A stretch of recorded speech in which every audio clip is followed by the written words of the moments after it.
Assalamualaikum warahmatullahi wabarakatuh.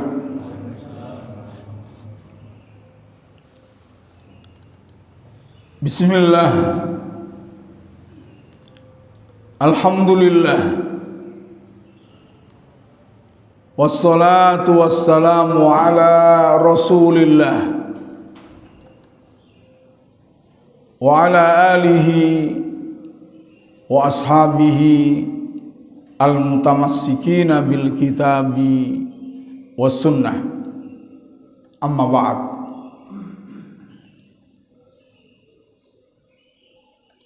Bapak-bapak, ibu-ibu dan saudara-saudara sekalian rahimakumullah. Alhamdulillah, segala puji dan syukur kita panjatkan kehadirat Allah Subhanahu wa ta'ala. Salawat dan salam semoga terus tercurahkan kepada Nabi kita Muhammad sallallahu alaihi wasallam, keluarganya, para sahabatnya dan umatnya yang setia mengikuti sunnah-sunnahnya. Bapak-bapak, ibu-ibu dan saudara-saudara sekalian rahimakumullah. Sudah beberapa hari yang lalu kita mempelajari tentang ibadah kurban, baik dari sisi keutamaannya, juga dari sisi binatangnya, dan juga kapan penyembelihannya, menyembelih kurban itu, lalu juga distribusinya. Dalam kisah kurban ini ada beberapa pelajaran yang diambil, khususnya tentang kesabaran dari Nabi Ibrahim dan Nabi Ismail. Ketegaran Nabi Ibrahim dan kesabaran, ketaatan daripada Nabi Ismail. Hal ini dilukiskan dalam surah As-Saffat ayat 102 diantaranya. Falamma balagha ma'ahu as-sa'ya qala ya bunayya inni ara fil manami anni adhbahuk fandur madza tara qala ya abati fa'al ma tu'maru satajiduni insyaallah minas sabirin. Maka ketika anak itu sampai pada umur sanggup berusaha bersamanya, yakni ketika Nabi Ismail atau Ismail sampai pada umur sanggup berusaha dengan Nabi Ibrahim, yakni usaha dakwah, Ibrahim berkata, wahai anakku, sesungguhnya aku bermimpi bahwa aku menyembelihmu, maka pikirkanlah bagaimana pendapatmu. Dia, yakni Ismail, menjawab dengan tegasnya, wahai ayahku, lakukanlah apa yang diperintahkan Allah kepadamu. Insyaallah engkau akan mendapatiku termasuk orang-orang yang sabar. Di sini terlukis bahwa Nabi Ibrahim adalah amat sangat tegar karena diperintahkan oleh Allah Subhanahu wa ta'ala untuk menyembelih anaknya. Dia laksanakan, hanya minta pertimbangan dari anak. Itu bukan berarti kalau anaknya menolak terus tidak akan dilakukan. Dan Nabi Ibrahim sudah pasti mengetahui bahwa anaknya akan menerima apa yang disampaikan oleh bapaknya itu. Maka Nabi Ismail pun menjawab dengan tegas tadi, lakukan apa yang kau diperintahkan oleh Allah Subhanahu wa taala. Bapak-bapak, ibu-ibu dan saudara-saudara sekalian rahimakumullah, pada kajian di pagi ini mari kita lihat, kita telusuri bagaimana Nabi Ibrahim mendidik anak, mendidik Ismail sehingga menjadi anak yang begitu sabar, begitu menyantun. Apa yang dilakukan untuk kita teladani dan juga untuk kita koreksi pada diri kita. Apakah kita sudah melakukan apa yang dilakukan oleh Nabi Ibrahim alaihissalam?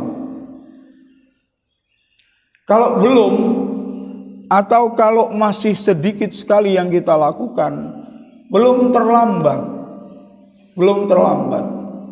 Selama kita belum sakaratul maut, itu belum terlambat untuk memperbaiki diri, untuk memperbaiki anak-anak kita, masyarakat kita. Segera lakukan. Kenapa? Karena sakaratul maut kita tidak ngerti. Batasnya memang sakaratul maut, tapi kapan kita akan sakaratul maut kita tidak ngerti. Itu hanya urusan Allah Subhanahu wa taala. Apa yang dilakukan Nabi Ibrahim? Yang pertama adalah dia mendidik anak, mengutamakan kesalehan dibandingkan dengan kecantikan dan kekayaan, termasuk pula dalam memilih istri. Tidak berpikir tentang kedudukan,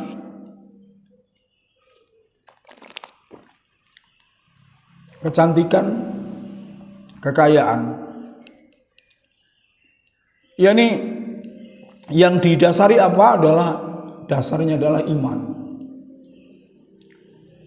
Kita ketahui bersama bahwa Ismail lahir dari buah pernikahan Nabi Ibrahim dengan Siti Hajar. Siti Hajar ini seorang budak yang kulitnya hitam, yang tidak cantik tentunya, namun tentunya agamanya yang sangat kuat.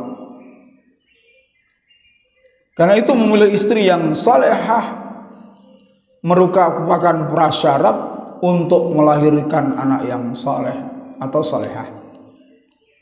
Kenapa? Karena istri akan menjadi madrasah, akan menjadi sekolahan yang pertama yang didapati oleh seorang anak. Ada peribahasa Arab, al-ummu madrasatun idza a'dattaha a'datta syaban thayyibal a'raq. Ibu itu bagaikan sekolahan. Apabila engkau mempersiapkan ibu yang baik, maka berarti kamu telah mempersiapkan generasi-generasi yang baik.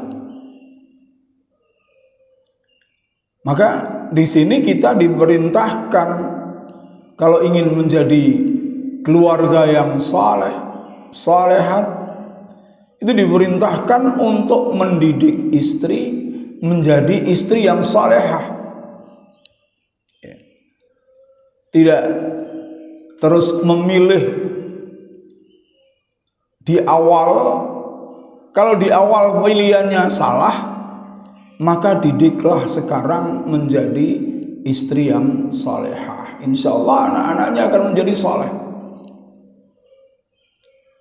Suruh ngaji,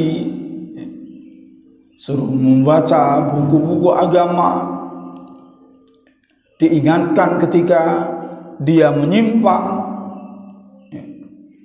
Dan itu juga sesuai pula dengan Rasulullah bersabda, tungkahul mar'atu li arba'atin, limaliha wali jamaliha wali hasabiha walidiniha fadhfar bidzatid din taribat yadaka. Wanita itu dinikahi atas 4 hal. Karena agamanya, karena cantiknya, karena kekayaannya, karena keturunannya, dan karena agamanya itu yang diutamakan. Fadhfar bidzatid din taribat yadak. Utamakan oleh kamu, prioritaskan oleh kamu tentang agama, niscaya kamu akan bahagia. Jadi bukan kaya, keturunan bangsawan atau apa, tapi agama. Kita contoh tadi Nabi Ibrahim dengan Hajar melahirkan Ismail yang begitu penyantun, begitu sabar, hidup dari kalangan yang sederhana. Bahkan setelah dilahirkan disuruh sederhana lagi, diletakkan di lembah yang tidak ada apa-apa. Ini yang pertama. Yang kedua, berdoa agar dikaruniai anak yang saleh. Nabi Ibrahim meskipun Khalilullah, meskipun Nabiullah dan kekasih Allah Subhanahu wa taala, tapi tetap bermunajat agar dikaruniai anak yang saleh. Rabbi habli minas salihin.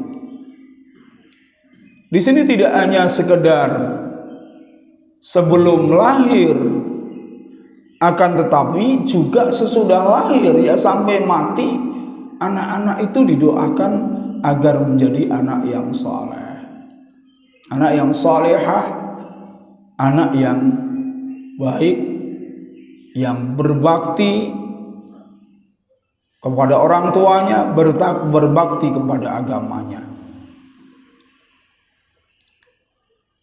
Doa itu atau doa secara umum mengajarkan bahwa mendidik anak tidak bisa dengan usaha belaka. Bahkan meraih dunia itu tidak hanya dengan usaha belaka. Ingin kaya, kerja keras, ingin mempunyai anak soleh misalnya, atau solehah, disekolahkan di sekolah-sekolah yang favorit misalnya. Enggak hanya itu. Itu usaha yang sifatnya lahiriah. Akan tetapi juga butuh kepasrahan kita, memohon pertolongan kepada Allah Subhanahu wa taala. Dan itu yang akan menjadikan kita tentram. Ketika kita memohon pasrah kepada Allah akan nasib kita, termasuk pula dalam mendidik anak. Kenapa kita tentram? Karena kita sudah berusaha, kita sudah pasrah kepada Allah Subhanahu wa taala. Apa yang diberikan Allah itu pasti yang terbaik. Terbaik untuk diri orang yang melakukan itu. Meskipun secara nalar itu secara kasat mata realita barangkali tidak baik.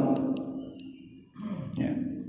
Misalnya kita ingin mendidik anak menjadi anak yang soleh tadi, ternyata belum soleh.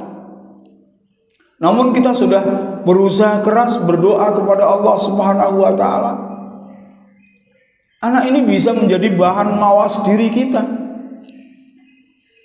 Bagaimana saya memberi makan kepada anak saya? Halal ataukah haram? Bagaimana target saya terhadap anak saya ini, benar atau tidak? Wong kenyataannya anaknya itu idiot. Kok kita berpikir agar anak saya jadi sarjana dan komlut?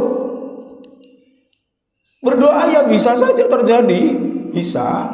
Akan tetapi ketika tidak terjadi, kayaknya kita mawas diri, oh salah doa saya. Saya berpikir anak saya itu normal, sehingga saya berdoa seperti itu. Maka dirubah doanya, bisa jadi tidak seperti itu. Ya. Anak yang soleh, anak yang diberi keterampilan oleh Allah Subhanahu wa Ta'ala. Karena kadang-kadang orang tua kekhawatiran bagaimana anaknya nanti tidak bisa kerja. Kalau kita berdoa pada Allah, lawang-wong sing buntung, sikile ora ana, tangane ora ana, iso kerja. Bisa kerja.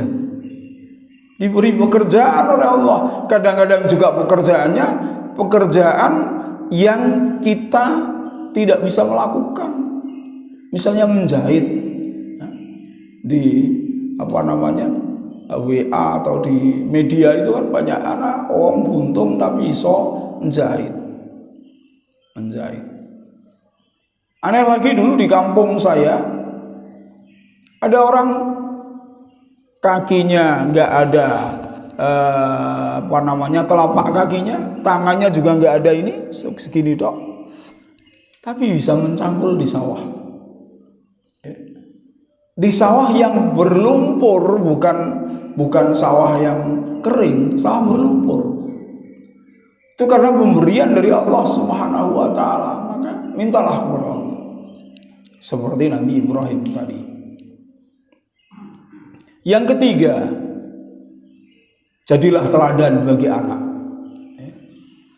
Jadilah contoh bagi anak. Contoh kesantunannya, contoh kesabarannya, contoh di dalam melaksanakan agama Allah Subhanahu wa Ta'ala. Kunci sukses model pendidikan Nabi Ibrahim adalah metode keteladanan. Dalam Al-Quran terdapat minimalnya 2 ayat yang menjelaskan bahwa Ibrahim adalah uswatun hasanah, contoh suri teladan terbaik bagi umatnya. Tentunya kalau contoh baik bagi umatnya, otomatis juga contoh yang baik bagi anak-anaknya. Di antaranya dalam surah Al-Mumtahanah ayat 4, qad kanat lakum uswatun hasanatun fi Ibrahim walladzina ma'ahu idh qalu liqaumihim inna bura'a'u minkum wa mimma ta'buduna min dunillah kafarna bikum wa bada bainana wa bainakumul adawata wal baghdha abadan hatta tu'minu billahi wahdah illa qala Ibrahim li abihi la astaghfiranna laka wa ma amliku laka minallah min syai' rabbana alaika tawakkalna wa ilaika anabna wa ilaikal masir. Benar-benar telah ada pada diri Ibrahim contoh yang baik bagi kamu sekalian, suri toladan yang baik bagi kamu sekalian, dan juga bagi orang-orang yang bersamanya, ini orang-orang yang beriman. Ingatlah ketika mereka berkata liqaumihim, ketika Nabi Ibrahim dan orang-orang yang beriman berkata kepada kaumnya, sesungguhnya kami telah bebas dari kamu sekalian, bura'a'u minkum. Masyarakatnya pada waktu itu adalah penyembah berhala, termasuk bapaknya adalah penjual berhala. Inna bura'a'u minkum wa mimma ta'buduna min dunillah. Dan juga kami membebaskan diri dari apa-apa yang kalian sembah selain Allah. Kafarna bikum, kami mengingkari kamu sekalian.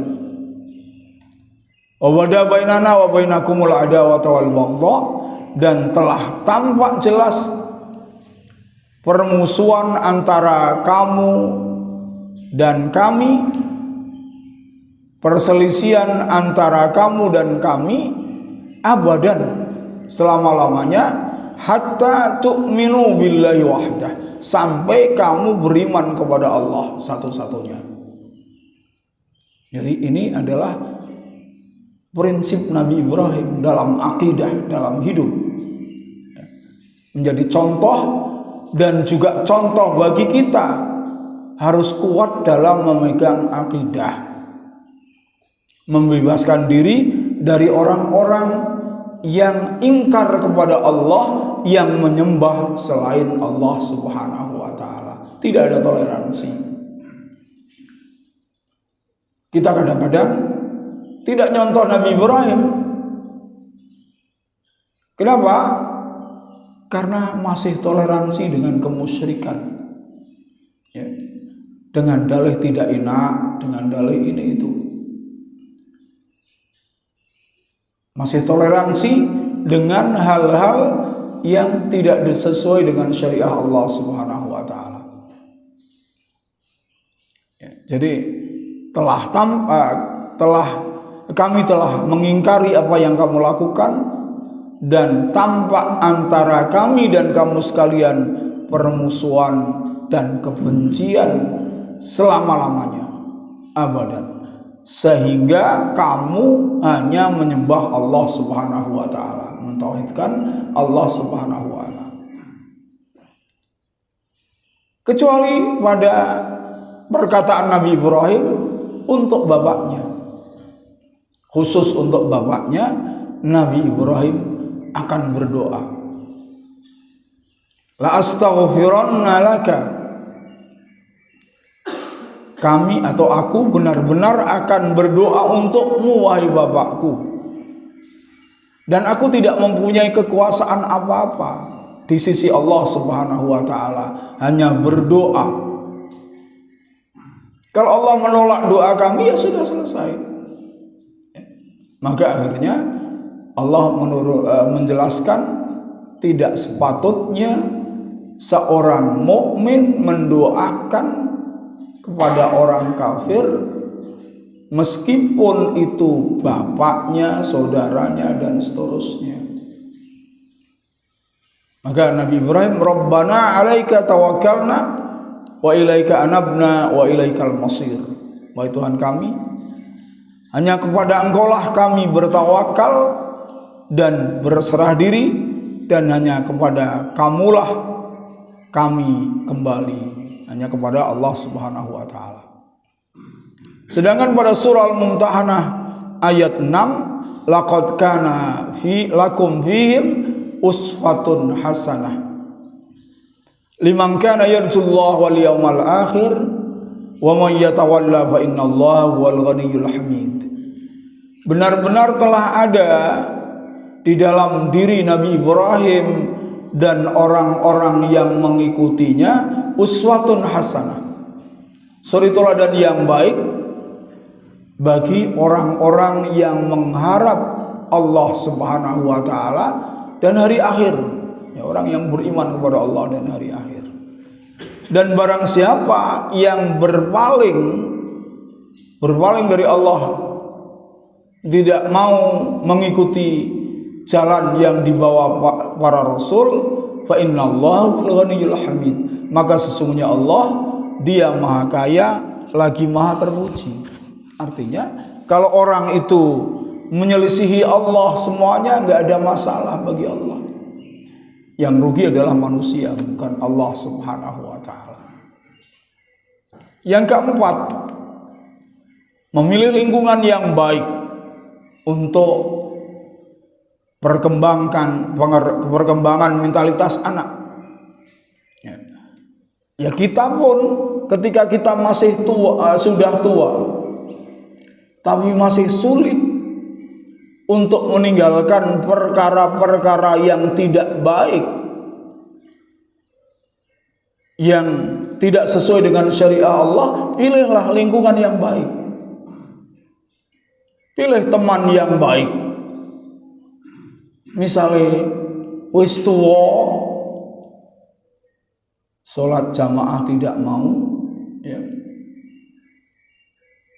adanya mendengarkan musik, caranya musik klasik enak dirungokke, ya, sampai dengar azan isik sing dirungokke musik klasik, tidak berangkat ke masjid. Ini butuh lingkungan. Wis tuwa ngerokoke sik ngempor. Butuh lingkungan agar dia bisa berubah. Lingkungan yang membawa dia menuju kebaikan. Nek iso ya omahe luru sing lingkungane apik, nek ora iso ya luru kanca sing apik. Nek omahe mung turu tok. Cari lingkungan yang baik. Ini yang dilakukan oleh Nabi Ibrahim. Maka setelah Hajar melahirkan Ismail, Nabi Ibrahim mengantarkan mereka ke suatu tempat yang lengang, sepi, tandus, yakni di kota Makkah, di sekitar Ka'bah. Lalu Ibrahim pun bermunajat agar tetap diberkahi dan baik untuk perkembangan mentalitas anak. Doa lagi. Ini Allah berfirman dalam surah Ibrahim ayat 37, Rabbana inni askantu min dzurriyyati biwadin ghairi dzi zar'in 'inda baitikal muharram.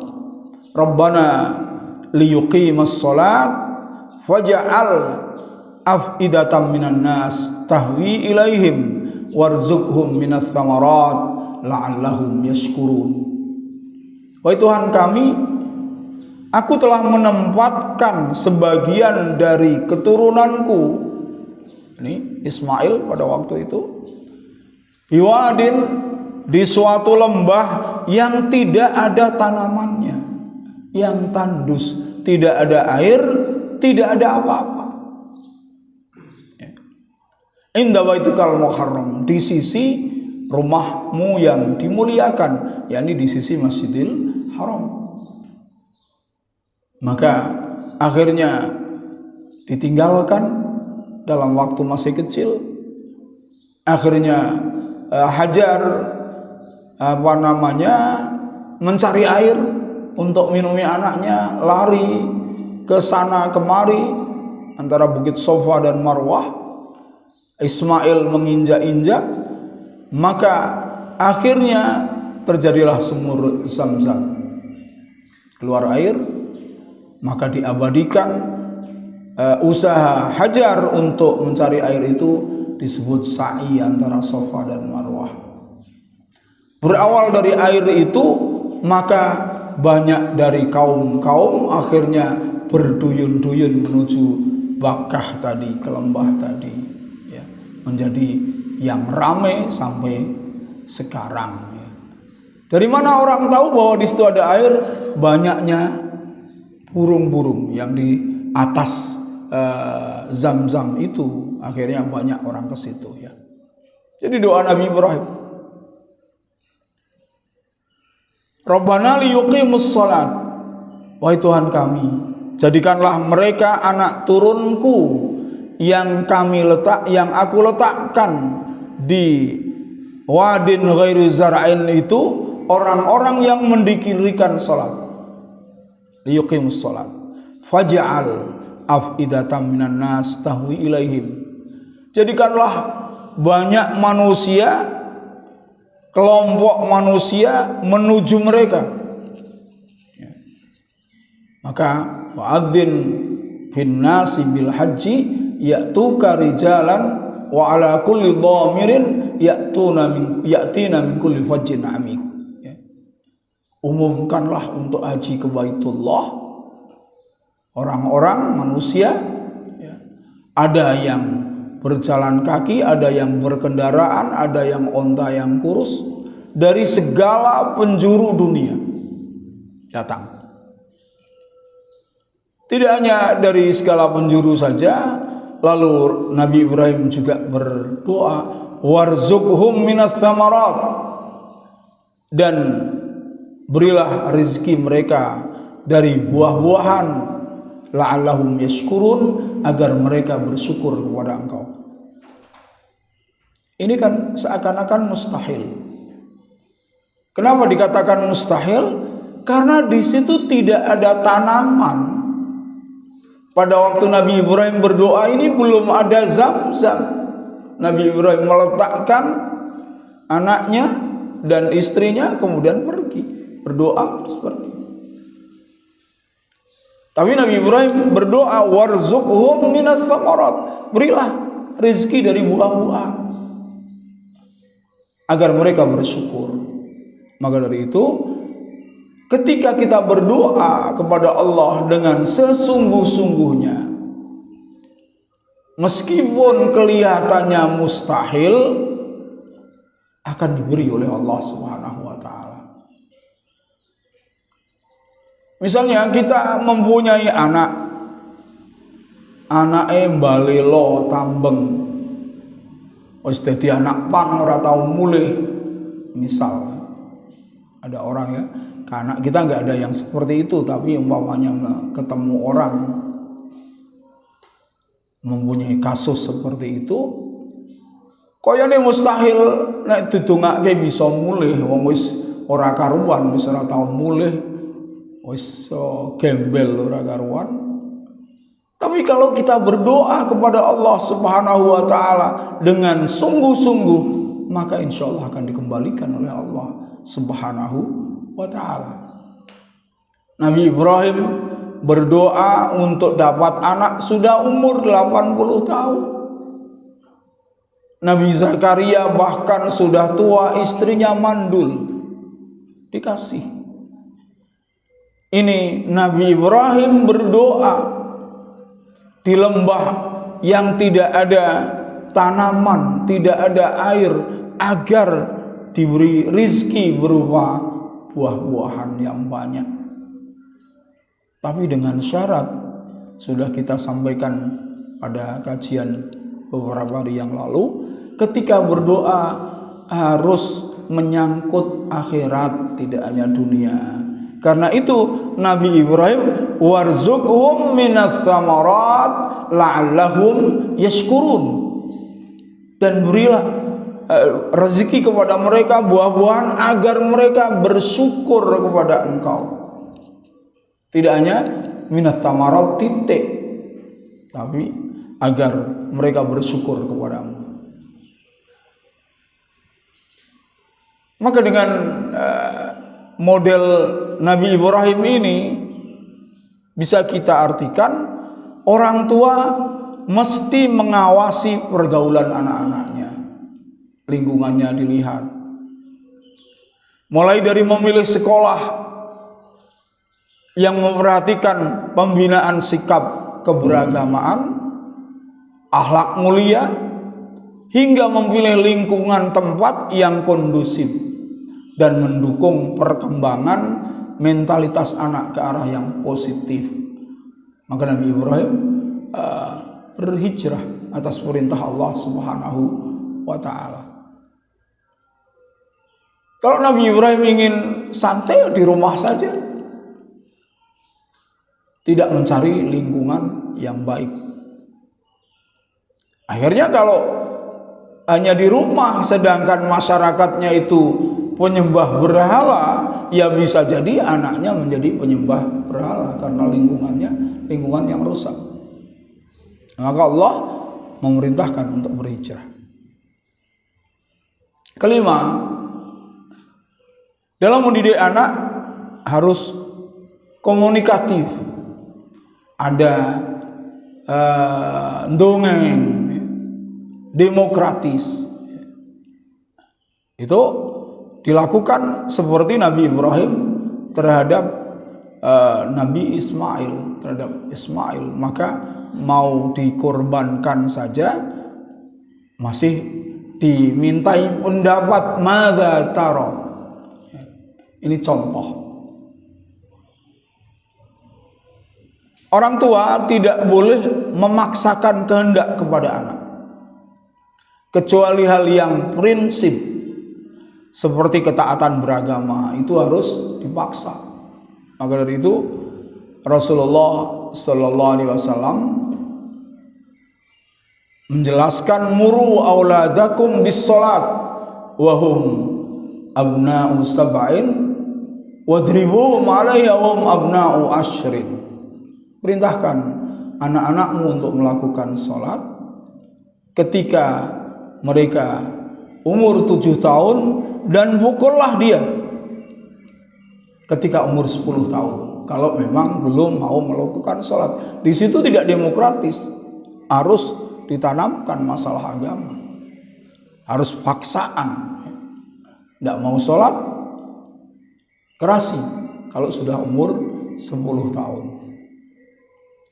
Orang tua jangan menampilkan diri sebagai sosok yang ditakuti seperti Nabi Ibrahim kepada anaknya, tetapi jadilah sosok guru yang disayangi, dihormati dan diidolakan oleh anaknya.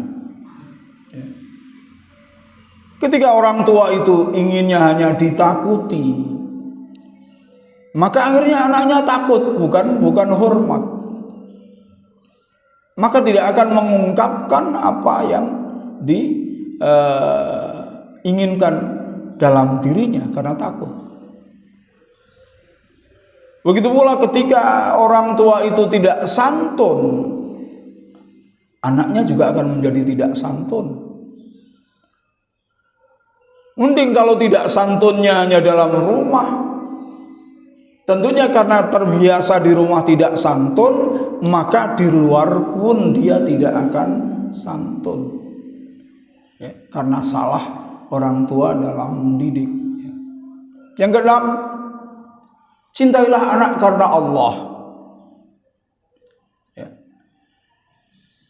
Sebagaimana Nabi Ibrahim alaihissalam rela mengorbankan Ismail ketika diminta Allah untuk menyembelihnya, karena cintanya pada anak itu karena Allah.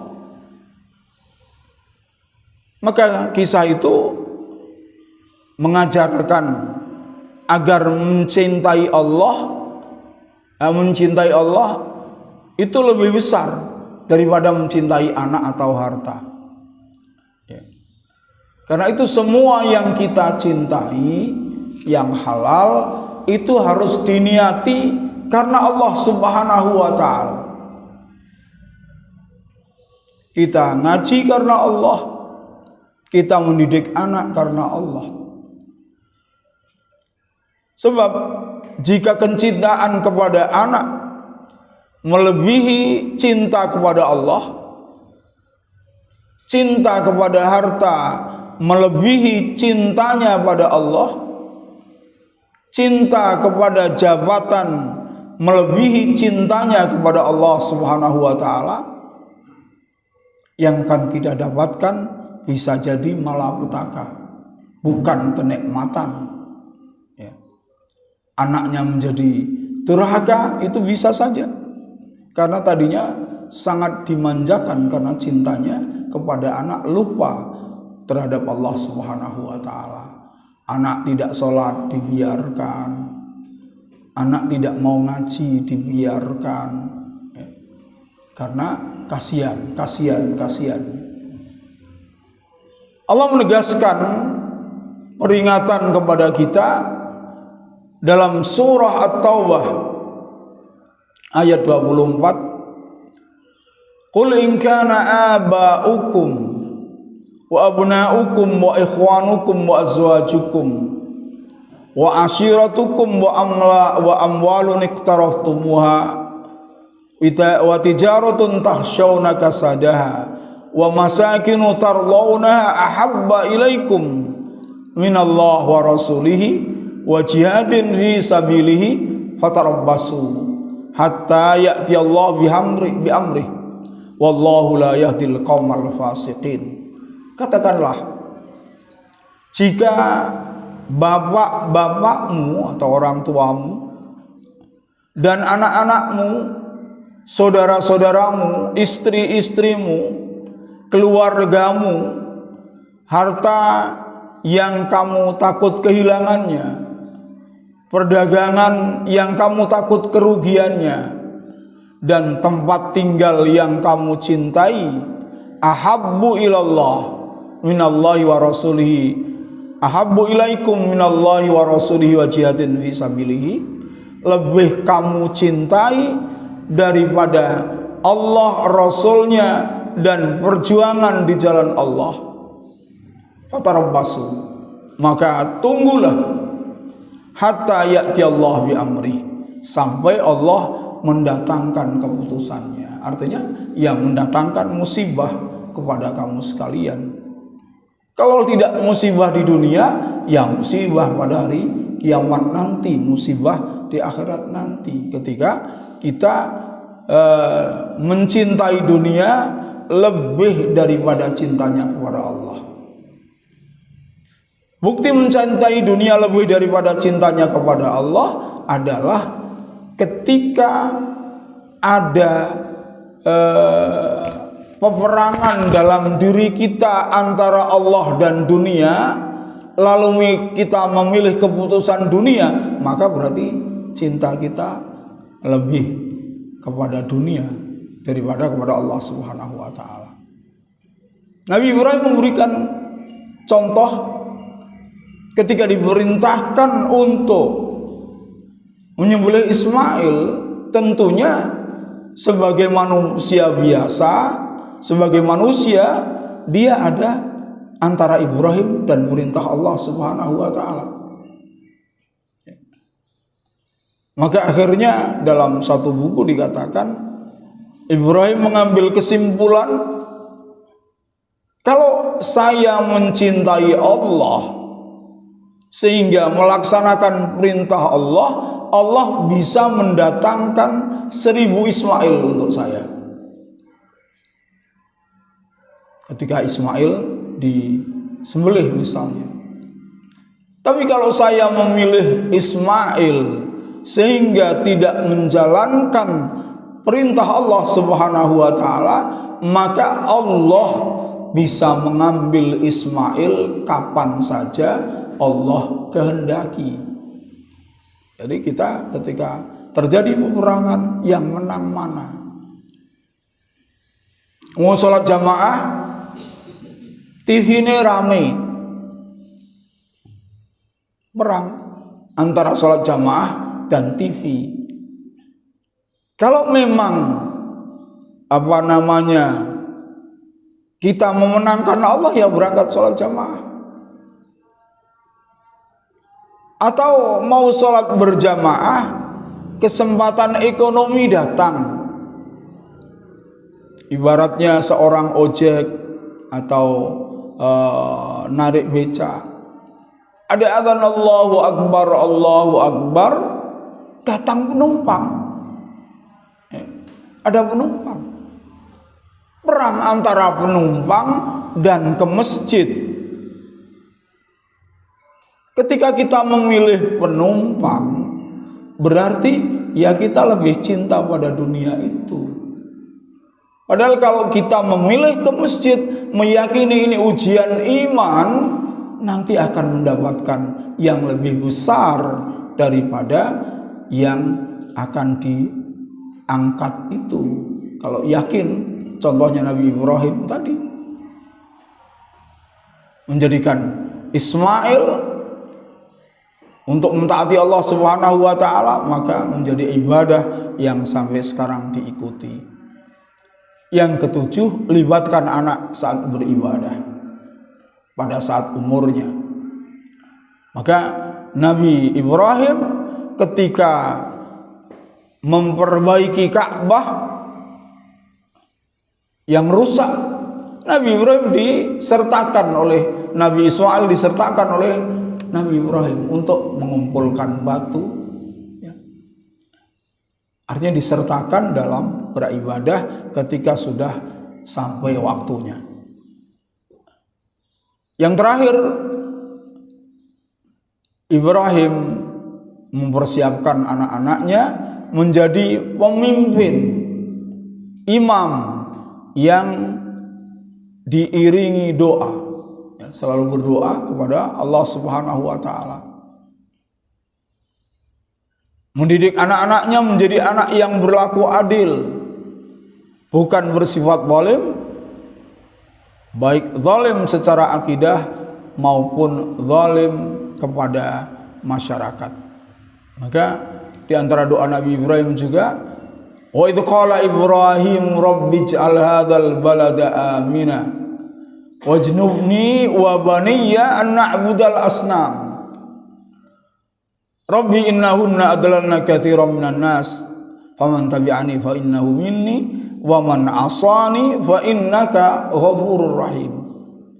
Dan ingatlah ketika Nabi Ibrahim berdoa, ya Tuhanku, jadikanlah negeri ini negeri yang aman, dan jauhkanlah aku dan anak-anakku dari menyembah berhala, dari kemusyrikan. Rabbi innahunna adlalna katsiran minan nas. Sesungguhnya berhala, wahai Tuhanku, sesungguhnya berhala-berhala itu telah banyak menyesatkan manusia. Maka barang siapa yang mengikutiku, fa innahu minni, sesungguhnya dia termasuk golonganku, yakni golongan orang yang beriman, mentauhidkan Allah Subhanahu wa taala. Wa man asani, kata Nabi Ibrahim, dan barang siapa yang durhaka kepadaku, fa innaka ghafurur rahim, maka sesungguhnya engkau Maha Pengampun lagi Maha Penyayang. Jadi masih juga mendoakan kepada orang yang durhaka kepada Nabi Ibrahim agar diberi ampunan oleh Allah Subhanahu wa taala, diberi kasih sayang oleh Allah Subhanahu wa taala. Bapak-bapak, ibu-ibu dan saudara-saudara sekalian rahimakumullah, barangkali cukup ini yang saya sampaikan. Waktu sudah menunjukkan jam 6, 1 menit. Kita tutup dengan doa. Allahumma sholli ala Muhammad wa sallim wa radhiyallahu an kulli sahabati Rasulillah ajma'in walhamdulillahi rabbil alamin.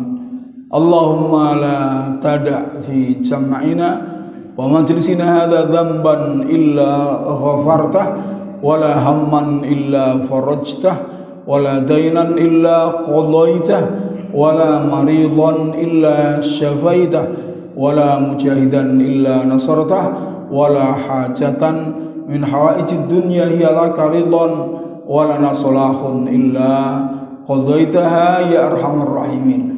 Rabbana inna dhalamna anfusana faghfir lana warhamna wansurna 'alal qaumil kafirin. Rabbana ja'al hadzal balada amina wajnubna wa banina an na'budal asnam. Rabbana innal asnama adlalna katsiran minan nas faj'al hum minal muwahhidin faj'al dzurriyyatana minal muwahhidin faj'al auladana wa banatina minal muwahhidin. Rabbana atina fid dunya hasanah wa fil akhirati hasanah wa qina adzaban nar. Subhana rabbika rabbil izzati amma yasifun Wassalamun alal mursalin walhamdulillahi rabbil alamin. Subhanakallahumma wa bihamdika asyhadu an la ilaha illa anta astaghfiruka wa atubu ilaik. Wassalamu alaikum warahmatullahi wabarakatuh.